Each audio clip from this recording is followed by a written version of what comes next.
So we knew it could be done, and we just wanted to make it as easy as possible. Now, when you do that, when you make that decision, Wendy, to, okay, I'm going to expand outside of my, let's call it control, right? Or what Yes. seems to be outside of my control, which means you're going to bring other people into your organization. There's pros and cons to that, right? Pro obviously means you're going to affect and reach more people and serve your mission on a broader scale, which is extremely awesome. But what you need to realize is when you bring other people into your organization, right?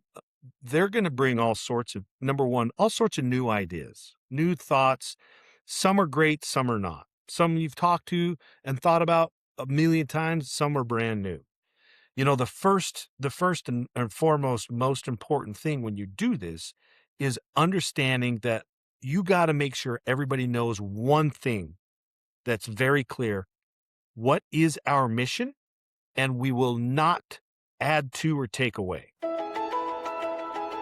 Welcome to the Nonprofit Nook, the podcast for nonprofit leaders, board members, and community changemakers who want to build stronger, smarter organizations. I'm your host, Wendy Kidd, a longtime business owner and nonprofit leader, and I'm here to bring you real talk, real tools, and real stories to help you thrive in the nonprofit world. I'll be talking with local nonprofit leaders, community changemakers, and experts in everything from board development to fundraising and digital tools, sharing real stories and simple strategies you can actually use. Because running a nonprofit is hard, but you don't have to do it alone. Let's get started. Welcome back to the Nonprofit Nook. Today, I have returning guest Luke Mickelson, who is the founder of Sleep in Heavenly Peace, the rapidly growing nonprofit behind the mission No Kid Sleeps on the Floor in Our Town. What began with a single handmade bunk bed has grown into an international movement with more than 400 chapters across 47 states and 4 countries, providing over 350,000 beds for children in need. Drawing from his background in business leadership, athletics, and small-town Idaho roots, Luke has built SHP into one of the most recognizable volunteer-driven nonprofit models in the country. Known for his humans helping humans philosophy, he now helps leaders understand how to scale mission-driven organizations without losing heart, culture, or community impact. A CNN hero and featured guest on NBC Nightly News, Good Morning America, and The Today Show, Luke continues to inspire audiences with practical lessons on leadership, growth, and finding purpose through service. Welcome back, Luke. Wendy, it's great to be back. I'm so happy you agreed to come talk again. I loved everything you had to say on the last podcast, and I could not wait to talk more about how in the world you have 400 chapters. So I thank you for saying yes. Of course, my pleasure. This is my favorite topic.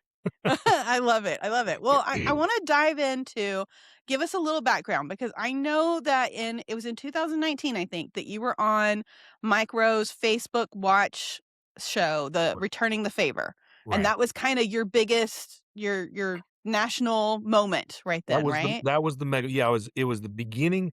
Well, the way the show works is someone nominates you. And so someone nominated me somewhere in mid early 2017. Now, the funny thing about that is at the beginning of 2017, I made a trip to California to go see a buddy. No, that's not true. Just before that, I went to California for a business trip.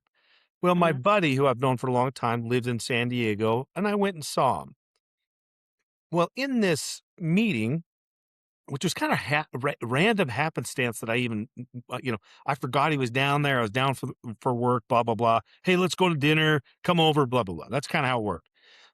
Well, he's like, he was interested in what I was doing. I was building beds for kids back home, blah, blah, blah. He says, I work for a big company. Maybe we do philanthropic efforts. Would that something we could do? But then I'm like, absolutely. Actually, I got one better. Why don't you just start a chapter in San Diego? We don't have anything down here. And keep in mind, the only chapters we have at the time were Boise and Twin Falls, and the chapters had been around for a long time. So it's kind of it wasn't the first time, but it was very soon, in relative in starting chapters that the San Diego chapter even started. So now fast forward, I'm heading to this I'm actually taking my kids to Disneyland, right? And in the meantime, I kinda work this around this trip to go down to do this new chapter in San Diego, their very first build, right? Okay. Now, while all this is going on, in the background of Luke Mickelson's professional life, because I still had a full-time job, my employer, who actually was my stepdad, or is my stepdad, great guy, um, started getting a little worried that I was spending a lot of time on Sleep Family Peace, and he wasn't wrong. He wasn't wrong. I wasn't like, I was using my own vacation time to do it and stuff like that. But, any employer that's got an employee that's so heavily, interested and invested in something that's not his work, right? Any employee is going to like raise their eyebrow. So he heard and found out, and I didn't like broadcast it, but I didn't lie about it, that I'm going to San Diego after this LA Disney trip with my friend or with my family to go help this chapter start. And he's like, and I remember he called me and he's like, I didn't know this is getting to the point where you're starting chapters in other states. And I said, well, I kind of tried to dumb it down a little bit. I was like, well, okay, it's a friend of mine and blah, blah, blah, And he says, this might be becoming a problem. Well, when you first hear that, you get scared as crap. I mean, this was my income. This is my livelihood, right? And we had a serious talk and, and I at that time just, it was good. It happened right. This was like, oh, I don't know, March-ish, something like that. Okay. Maybe February. And, I said, like, I called my buddies up. I had 2 friends that were really part of SHP helping me out. One was Jordan Allen, who at the time, or who is now our executive director, by the way, was the chairman of the board for long, and another buddy, Carl Weeks, who's not talked about actually a lot in Sleep Family Peace, but a very, very intricate part of starting SHP. So I called these guys up. I said, "Hey, listen, guys, I don't know what to tell you. My boss is kind of breathing down my neck," and they knew kind of the history of what was going on there. Of course, shared it with them. I said, "I got to step back. Like I could be in trouble here." And so I kind of like passed the reins on to these guys. That lasted for, I kid you not, 2 days. I couldn't take you know, I I just couldn't. Like, the thought, I shouldn't laugh, but I completely understand. you get it? Like, you're like, the feeling and the thought of losing that, which Yeah. was my identity at the time. I mean, still, Sleep Family Peace and the founder, they become your identities become mixed. It didn't last very long. And I finally Mhm. called and said, "You know what? I don't care. I don't feel like I'm infringing on my work, and I'm still the top performer and all this stuff, right?" So I kinda justified it that way. So we went on, right?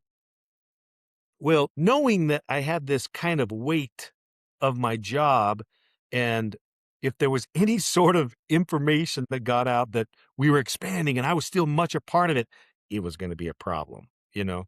Well, Mhm. uh so now comes returning the favor, right? And how this works is someone nominates you. Well, a buddy of mine, actually my former brother-in-law, nominated me and I get selected. Now, I don't know I get selected, right? So they just pick a person, they select them, and then they randomly call them from some ghost, you know, pseudonym basically, and says, "Hey, you're Luke was sleeping on the piece. We'd like to do a it was they called it a magazine article, like an internet magazine article. This is 2018. Well, 2017 rather, sorry. And so I'm like, I don't know what that was. Sounds weird. Okay, great, blah, blah, blah. And so really what they were doing was just vetting me, right? Is this guy a cool guy? Is he says who he is? Can he talk coherently? I mean, they want to find out who I am. Well, went great. And then it was done. I was like, "Oh, great. I guess the interview's over and blah, blah, blah." So a couple months go by, and then my buddy Jordan gives me a call, and he says, well, even before that, the chapter president says, randomly out of nowhere, he says, "Oh, Luke, you have no idea what's about to happen." And I was like, "What?" And he's like, "Oh, I shouldn't have said anything." And then he just dropped it. And I was like, well, that was kind Oh, of weird. goodness. See, this was what I was gonna ask is did you prepare for this? So, Oh, yeah. no idea, right? Now, what was going on is they had let the organization, Jordan, my buddy Scott, and some other people know Luke has been selected and Sleeping on the Peace has been selected. This is what's gonna happen. Don't tell him. So, I'm flying in the dark, Oh. right? And all of a sudden, I Mhm. get this call from my buddy Jordan, who's at the time chairman of the board, and he says, "Luke, I gotta ask a favor." I'm like, "What?" And he's like, "You need to take November 2nd 12th rather, and to like 14th off." It was 2 work days. He says, "You need to take them off." I'm like, "Why?" Yeah. And Yeah. he's like, "You know why. It's SHP stuff." I mean, he knew what I was gonna be facing. And I Mhm. said, "Oh." He says, "I know, but I'm telling you right now, you have to take it off." Now, if it was anybody else, Wendy, this is my buddy I've known for 40 plus years. I mean, we've done everything together, right? Best friends. If it was anybody else, I might have questioned it quite a bit more because we're talking about my job here, Yeah. making good money. And so when he said that, I'm like, "Oh crap." I mean, yay, but also, oh crap. And Yeah. so I Mhm. went We into can my be our my worst enemies at times. Mhm. yes, yeah. So I went into my employer and trust me, I had this game plan of trying to play this down as much as I could, knowing how he felt and knowing probably how this would turn out. And it turned out exactly how I thought it would, right? It he didn't take it very well. Now, Mm. at first I was really bitter about that, actually for a while, and he was too, very bitter about that. But now as an employer and as employee and as a grown business as myself, 100% get where he's coming from, right? Totally Yeah. justified. Here's one of his top performers, vice president of operations or sales, and gonna buy the company, and now he's invested in something else. That no founder that's gonna pass the baton is gonna be interested in something like that. So he basically said, um 'cause I went in and I said, "Hey, I need to take these 2 days off. I've got 2 days vacation. I'm gonna use them, but I need to take them off." And he says, "Is this SHP related?" I said, "Yes." And that's when anyways, long story short, I had a week. He gave me a week, because this is on Friday. I kinda waited to the weekend, and he gave me a week. He says, "Why don't you think about it?" Well, I mean, I kind of already knew. My wife and I had already talked about this. Decision's already been made. I came in on Monday and I went in with my last plea and I just said, "Ugh, listen, I will make sure that my performances are up and blah blah blah blah blah."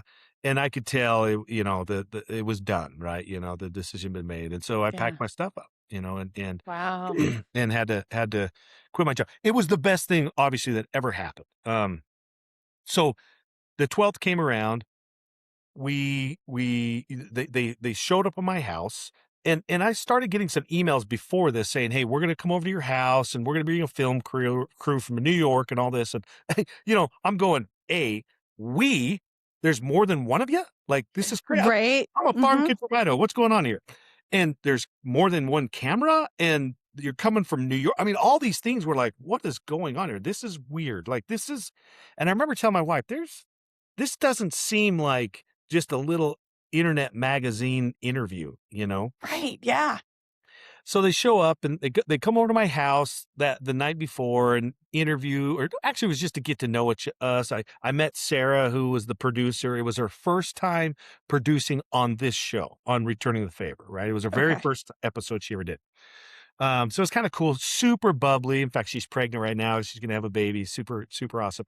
Um, so the next day, and meanwhile, all of this planning is going behind the scenes behind me. I don't know. No one's telling me anything, right? And the funny thing is here I quit my job because of an event that's coming up that I don't know what's going on. I know it just has to be about SHP. I know it's important. And then so I'm excited. I quit my job. I'm excited. We're gonna get going, and I'm gonna make cover the world with SHP Do and all all this the stuff. things. Yeah, Yeah. I'm emailing everybody and calling everybody, and no one will talk to me. No one. Because you're all on this That would feel shutdown, so lockdown, strange. don't talk to Yes. Luke. I remember going, "What the heck's going on?" I quit my Why are job. you people not responding? Yeah, you don't know what's going on. I mean, it was silence. There's crickets, right? Mm-mm, And I mm-mm. just had to keep hold on that my buddy Jordan and trust him that he knew what he was talking about, right? Right? They show up and they is meaning the SHP group. Jordan and Carl and Scott and these guys had scheduled and flew in all the new chapter presidents. We had about 6 of them. 6 or 7 on the well, actually been 5 because there were 7 chapters. We had 5 chapters fly in from the area, the one from San Diego, one from Minnesota, one from all the way over in Hartford, Connecticut.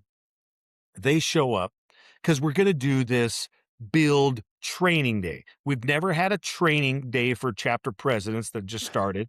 So that's what this was supposed to be. So I'm going into this going, "Oh, sweet, this is awesome." You know what? It's kind of funny. I've got this internet magazine coming in. I've got these chapter presidents. Maybe we could all meet and do this thing. Blah, blah. I'm like, I'm being led down this road, by Yeah, the you way. are. And I think it's all my idea. So we're like, "Oh, awesome. That's a great idea, Luke. Let's do that." Meanwhile, they've already planned all this, right? Right. So here we show up, we get this build going, right? And it's super fun because I'd never met these people. Like, not all of them, right? These are just people I've talked to on the phone that wanted to start chapters, and we talked them through it and blah, blah, blah. Now they're here in Twin Falls, Idaho. Actually, Kimberly, Idaho is where we were at, a little small town just a couple miles away. And I'm teaching them all the great things of how to build beds and what to watch out for and doing all this, blah, blah, blah. It was awesome, blah, blah, blah. And then there's film crews walking around and filming it. And it's, "Oh, this is going to be awesome, blah, blah." And then I get a tap on the shoulder and I turn around and there's Mike Rowe. I mean, You- I would have been like, What do you "What?" do?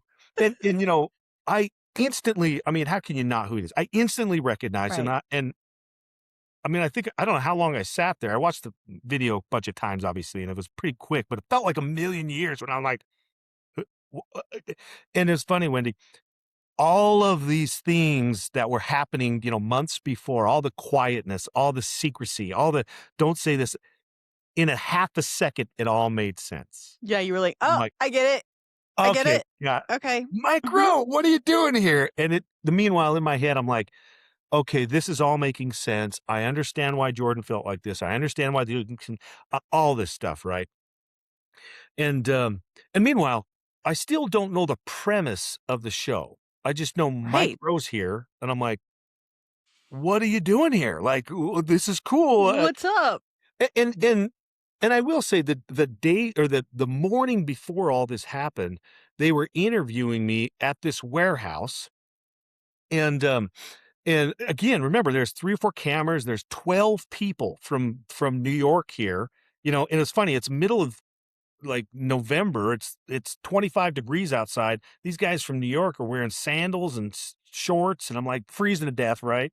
And Yeah. you can't have a fire because it crackles too much for the mics to pick up. So you're freezing your butt off getting this interview done. Ooh. And I remember I just kept thinking, and I was telling Sarah, I'm like, now what is this for? Like, this is just an internet magazine. Poor gal. She's trying to lie to me. And this gal doesn't lie, like, doesn't have a bone in her body that lies. She's just a super happy and I'm not, I mean, I'm a salesman. I could read people pretty good. It was obvious she was struggling trying to tell me what this is about. So, Yeah. and she knew she was bad at it. She knew I was reading that. So we had this really untold, like, I don't know, face on each other, like, okay, I'm going to ask a question and I know you're going to lie to me. I'm going to ask a question and you know that you're going to lie to me. So we just had this kind of like, I guess, I guess we're not going to ask each other these questions, right? We'll Smart. just Yeah. move on. And Yeah. this is going on all day. And so when Micro showed up, that was one other thing. I was like, okay, yeah, this is exactly what I thought. Way more than just an internet interview, right? Magazine. And so they do this show, and if you haven't seen the show, you need to see it. It's a great show. They did 100 episodes, and the purpose of returning the favor was to find people doing good in the community, highlight what they do, and then give them something, whether it's money or a car or supplies. In our case, we needed a warehouse. We had this real old warehouse that was this wonderful couple donated to us to use for free. It was awesome. It saved our bacon, but it was run down. It was old. And so Mike Rowe and the team gave us a warehouse to use for 4 years. Wow. And that was the surprise. And so later on, a couple years down the road, when the show, I think it went into its fourth year, they were having their 100th episode, and they actually won an Emmy for, I don't know what Wow. category, online series or something, right, like that. Well, they won an Emmy, and their 100th episode, they did a big collaboration of all the episodes, and they kinda highlighted, 10 seconds here, this and that, of all these episodes, till they came to the number 1 episode Mike Rowe picked, because it amplified exactly what he wanted the show to do. People copying what the founder and the organization was doing, and he Hmm. selected Sleep in Heavenly Peace because we Wow. clearly emphasized and done, when the show aired in the beginning of 2018, February 2018, we had 7 chapters. By the end of 2018, we had 135. I mean, we just blew up, you Yeah. know? Yeah. And I mean, we were putting on 30 chapters a month. It was crazy, right? We put on about 30 chapters about every 6 months now, but we just blew up. And so it did exactly what he wanted it to do. Mhm. And they gave us a warehouse, which is awesome, but really what they gave us that was so special. And I remember Sarah saying, "Luke, your life will never be the same." And I'm like, "Huh, okay, yeah, whatever." No, literally, it never, I went from that to a CNN hero to being a Lay's potato chip bag cover to be on Good Morning. I mean, a farm kid from Idaho, right? Who gets thrown into this whirlwind world of I don't know, notoriety. I don't know what you call it, but that was a challenge by itself. Trying to Yeah. knowing, especially as a founder, you have this deep responsibility of showcasing because the charity at the beginning stages is centered around you. You develop the culture, you answer all the questions, you're the spokesperson. People look at the charity by looking at the founder, right? Right. That'll shift, and it has shifted for me, which is good and bad, but good. But when you're on these stages like CNN Hero, where there's 9 million people watching you, and you go on CNN, or you go on Good Morning America, and you're with these celebrities, and you have this weight of wanting to say the right thing, do the right thing, don't miss on Yeah. a great opportunity. It's like having an elevator pitch that you don't want to screw up, because if you screw up, 9 million people see it. Right. Yeah. A little It's bit a of a little pressure there. little bit of a Mhm. sweatshop, you know what I'm saying? Little bit. Well, and it's awesome that you were able to harness the power of that exposure that they gave you, right? Mm, And that's obviously because you all had already done a chapter before. So let's mm, talk about that because that's really what I wanted to get to today for my nonprofits is for them to understand what does it look like to have another chapter? Like what does that even mean? yeah. How do you get there? Well, first of all, I knew if I was gonna really make a dent in solving child bedlessness, solving, what our mission's about, and I was gonna do that across the country, it wasn't gonna be done by me. Mhm. It wasn't gonna be done by people in Twin Falls. We knew we had to build a platform that was scalable, easy to do, easy to enter, relatively inexpensive to start, right? When we had Mhm. talked to other nonprofits, excuse me, we talked to other nonprofits that had a chapter type model, right? They wanted to grow, but their barrier to entry was way too big, right? It was either way too expensive, cost $100,000 to start a chapter, right? And or you needed certain specific expertise or whatever. And some charities just have that boundary. We didn't, and we also knew that, hey, we wanted, I don't know, Joe the plumber, versus Joe the judge, didn't we wanted it to make it as easy as possible for anybody in any level of education, level of experience, time, season of their life, whether they're young and still have kids, or maybe they're in the middle of their career, or maybe they're retired. We took all of these things into consideration, and and we knew we could do it because we did it, you know? Yeah. I did it, Jordan did it, Scott did it, all these people that ran chapters, they all had young kids, they all had still full-time jobs, and we did it. So we knew it could be done, and we just wanted to make it as easy as possible. Now, when you do that, when you make that decision, Wendy, to, okay, I'm going to expand outside of my, let's call it control, right? Or what Yes. seems to be outside of my control, which means you're going to bring other people into your organization.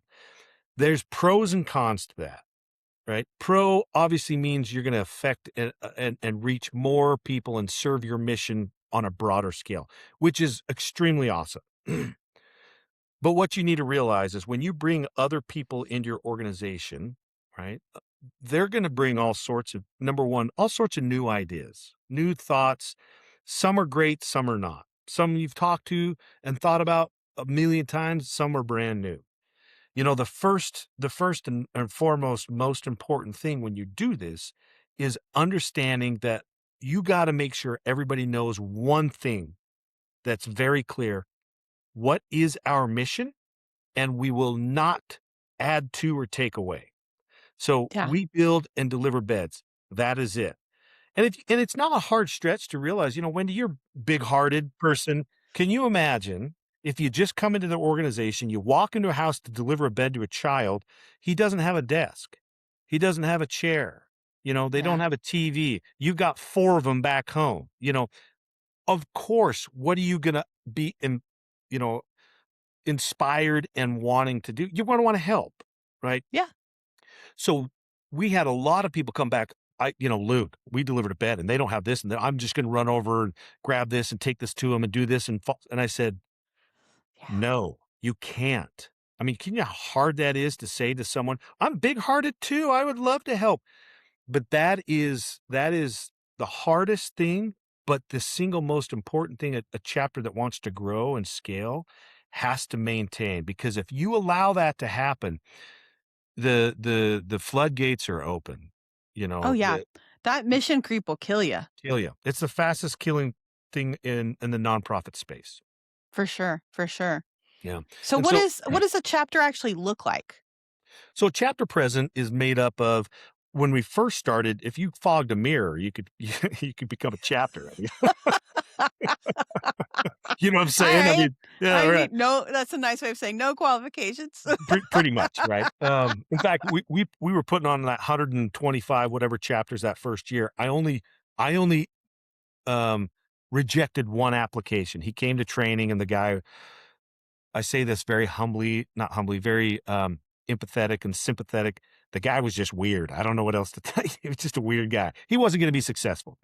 Right. So I didn't want to put that on his shoulders. But, you know, of Sleep in Heavenly Peace has trained over 470 chapters, but we only have about 407 or 10, something like that, active chapters.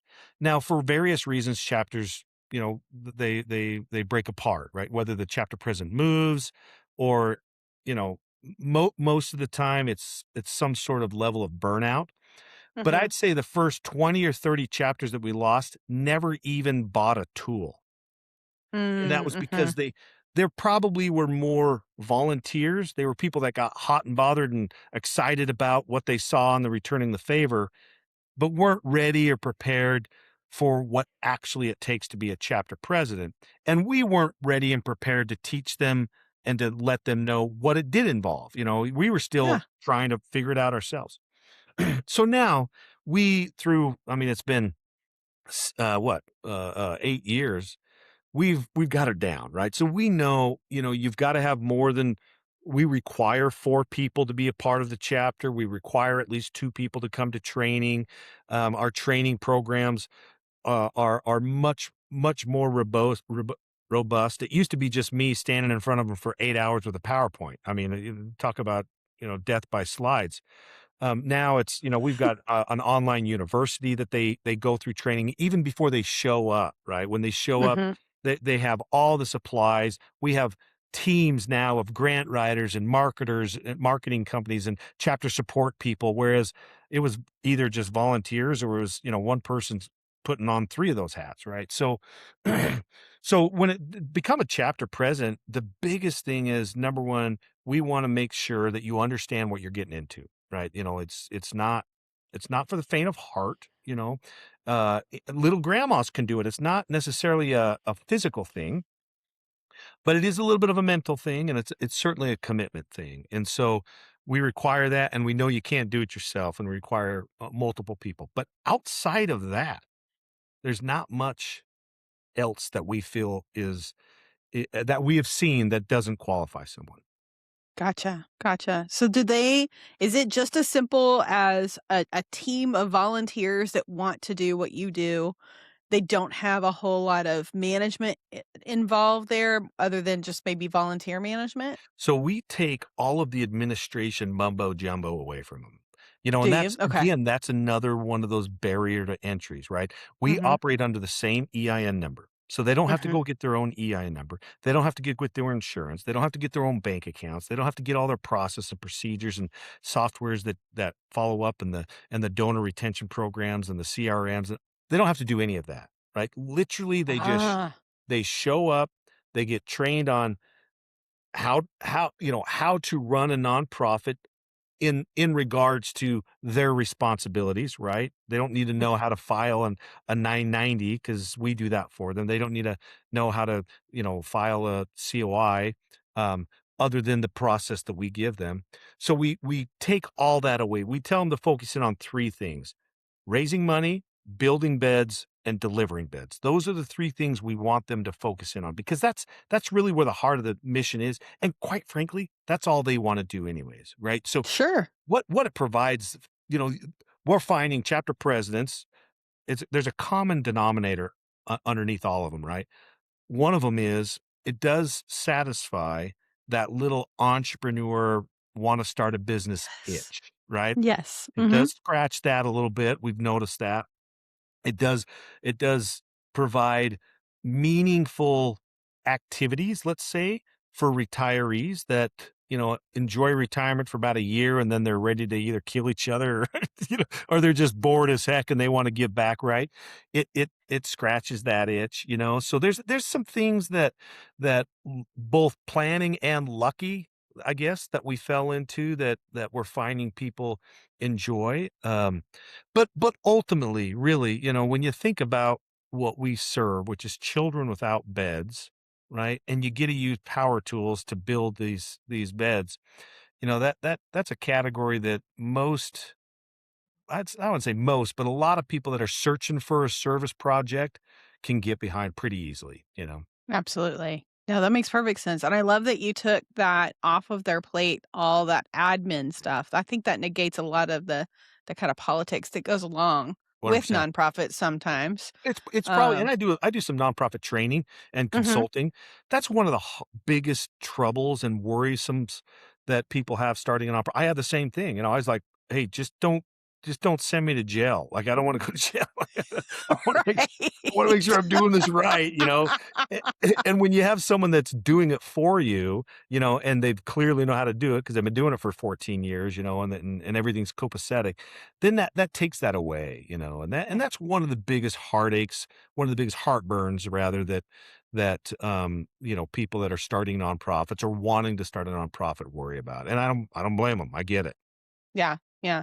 So Yeah. how do you manage those chapters? You mentioned having a team, so Correct. how does that work? So we first start out at knowing, when we started growing and scaling like we were, like any organization, you got to backfill positions, right? We knew that, okay, we now have 100 chapter, right? We can't be, one guy, myself, can't manage that. So we split the country up into regions. We have 9 regions that we've split it up in, and each region started out with what we call a chapter support lead, then turned into an RSL, which is a regional support lead. We've kind of fallen back down into the chapter support lead. But basically what it is a chapter support lead acts as like a manager. They cover a certain geographical distance, and it's normally based on the number of chapters within that geographical area. It's usually about 20 or 30 chapters. Once they bounce over that, then we look to start divvying out and creating another chapter support lead for that level. And so these chapters now I don't want to say report, but yeah, report and seek guidance and help and share their numbers and data and things like with their chapter support lead, who then the chapter support lead reports to the director of chapter operations and his team. He's got 3 or 4 people on his team, and they're strictly focused on maintaining the healthy processes for a chapter, how to become a chapter, how to tell whether a chapter is flailing or failing, Mhm. thriving or not. What are the things and the reasons why a chapter is successful and not, and then how can we analyze the data and make them better, and Yeah. so that's kind of on the chapter support side.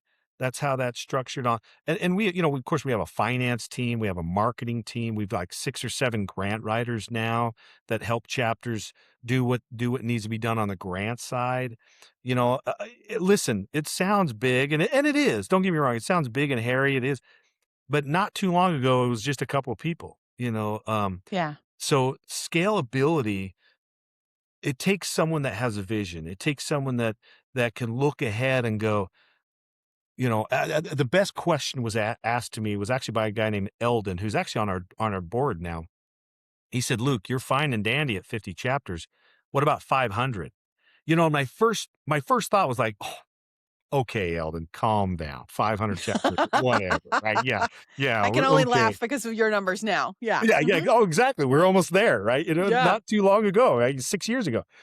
But it got me thinking, okay, if that were true, almost sarcastically, I'm like, well, if that were true, then we'd probably need to do this, that, and the other. Well, guess what? We're doing this, that, and the other. So, Yeah.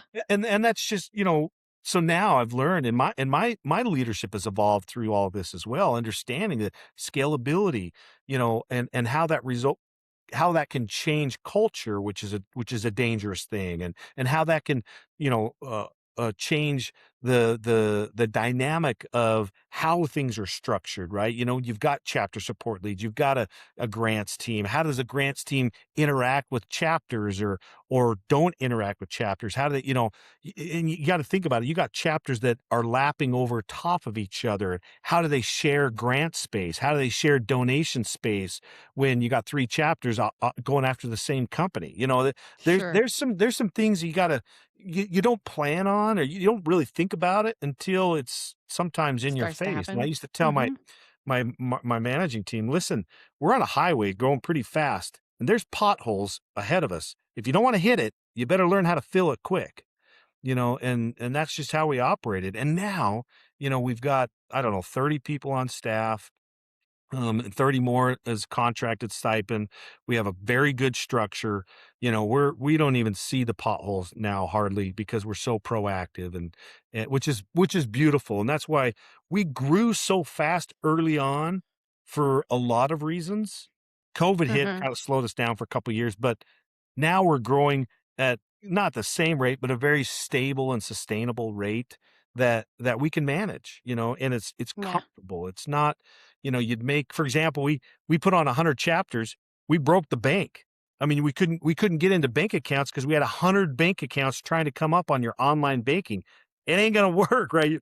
Those are things the bank didn't even know that was The possible. things I you're mean, gonna find. Yeah, you're oh, gonna test yeah, those limits. and that Mhm. was a scary time, Wendy. There was $250,000 that these strangers sent to Idaho, this kid in Idaho who put it in supposedly a bank that they have 0 access to. Oh my God. Talk about some sleepless nights. I mean, Yeah.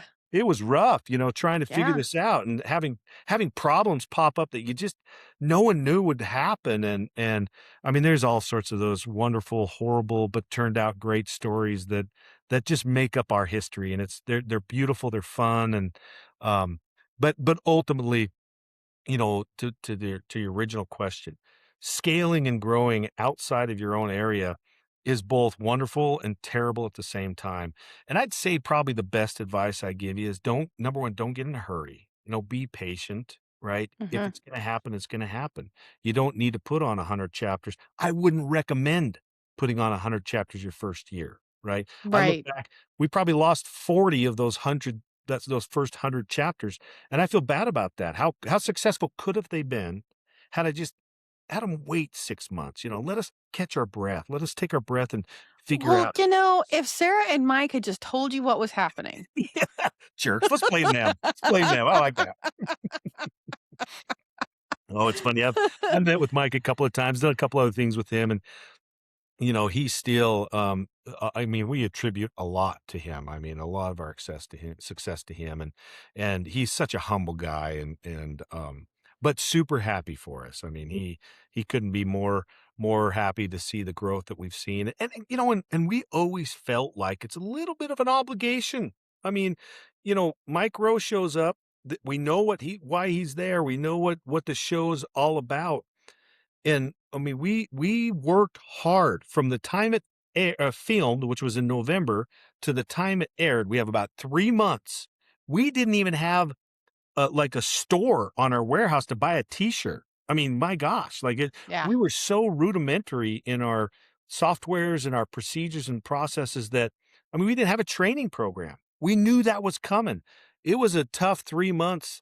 It's probably good thing I quit my job because I wasn't going to work on it.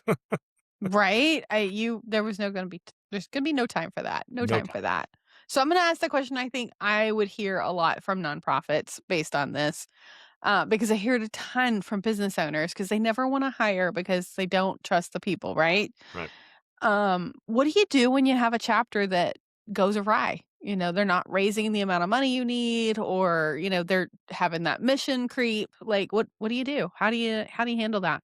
Well, first of all, before they even become a chapter, you got to make sure you have pretty stalwart policies and procedures in place, right? Yes. And they don't have to be mean. They don't have to be strong in the sense that you do this, you're going to get slapped. No, they just have to make sense, and they, Yeah, and they just have to be definition of whatever you're doing. Yeah, this is the correct. expectation. It Yeah. and I was just gonna say, you gotta manage their expectations to come into. And I think the one of the I don't know, one of the skills I have is recognizing, "Wendy, listen, I get it. I know that heart of yours wants to go in there, do it. And if this was any other time or place, I'd grab that microwave and go in with you. Yep. But the reasons why we don't is this, and the reasons why we don't is that." And just bring them along with you in Yes. in the growth of that's why we call it the SHP family, because I was not afraid to tell anybody, "Listen, I have no business starting and running a nonprofit because I don't know what I'm doing. But what I do have is a passion for it, and I'm gonna do whatever it takes to get it done. Just be patient with me. I would love your input." People wanna be heard. That's the biggest thing. Yeah. They don't Oh, necessarily absolutely. they don't necessarily need to be followed or need to have their advice followed. They just wanna be heard. And so, you gotta be open to them. But if you do have one that just absolutely won't follow you or you can tell that they're gonna be doing their own thing, this is hard to hear, and I'm talking to myself 10 years ago, Luke. Just get rid of them. Yep. Just send them on their way. The the analogy that there's a cancer is exactly that. They will, Oh, yeah. as much as you want and wish and work with them and hope and blah, blah, blah, you give them a chance. But then listen, they have a different passion, and that's okay. Encourage them to go follow their own passion. We've had 4 or 5 chapter presidents that started their own bed building charity. They build almost Yeah. the exact same bed, you know, and I can take that 2 ways. I can take it very personally and get upset, and there's some people in our organization that do, trust me. Yeah. Or you look at it and say, "Hey, listen, good luck. You're helping kids. Good for you. Go after Yep. it." Absolutely. And let things lie where they lie. People have their own passions, and if someone wants to take it on themselves, honestly, Wendy, most of the time it's because it's about them, not about the organization the mission that they Absolutely. create. But, so they'll ceiling up, right? They'll stop at some point, and they all have. And a few of them haven't gone anywhere. But, ultimately, you gotta weed that cancer out quick. Yeah. Yeah, I would imagine that's a lot easier considering the business model that you've laid out with you guys handling the finances. Mhm, So that's a lot easier to not have to untangle and mhm. redo and all that.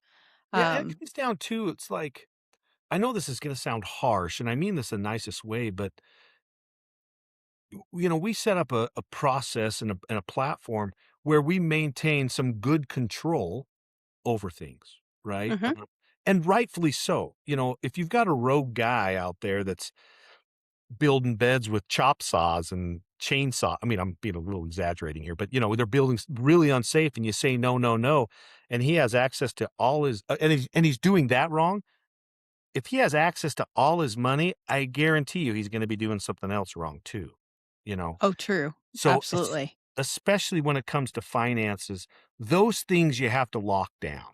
Those things Mhm. you have to have policies and procedures where that could, or if it does happen, it gets caught super quick.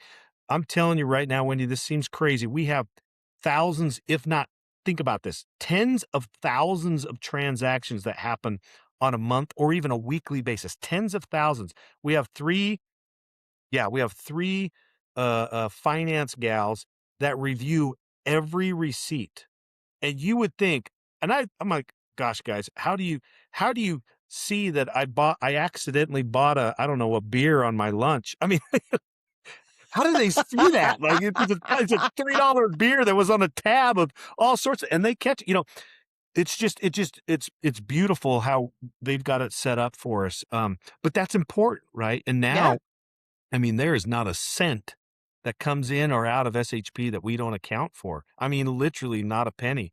And now that you have that process, that procedure, and better yet, that culture and understanding from your chapter presidents, right?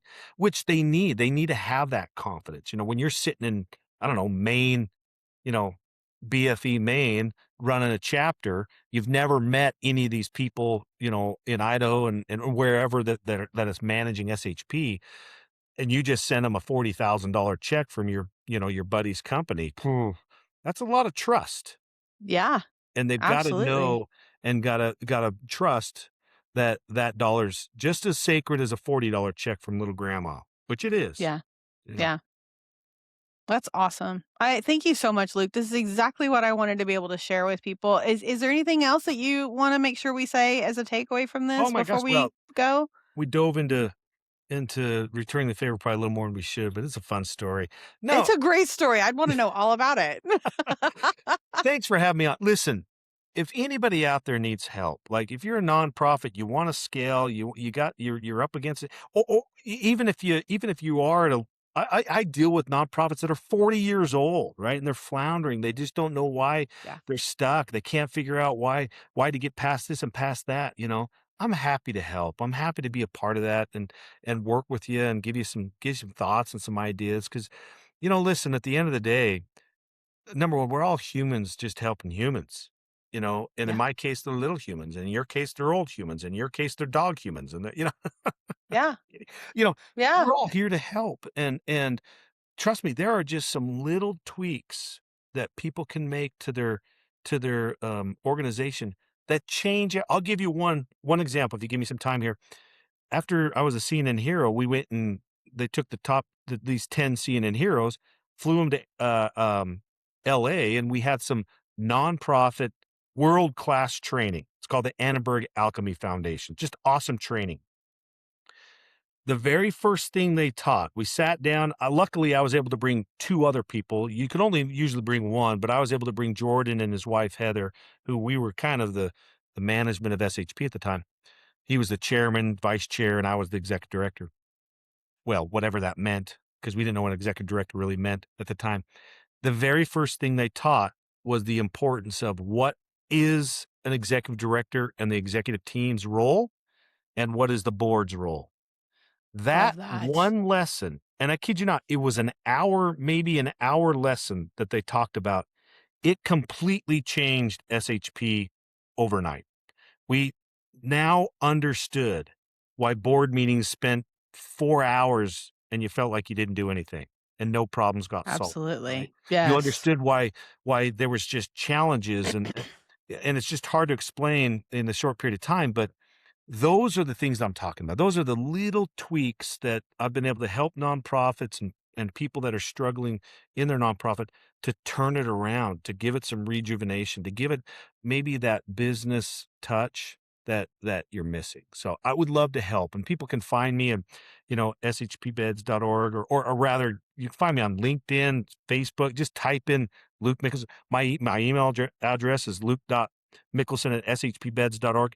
Let me know how I can help. I love that. Thank you so much, Luke. We appreciate your time. I'm sure the listeners loved this.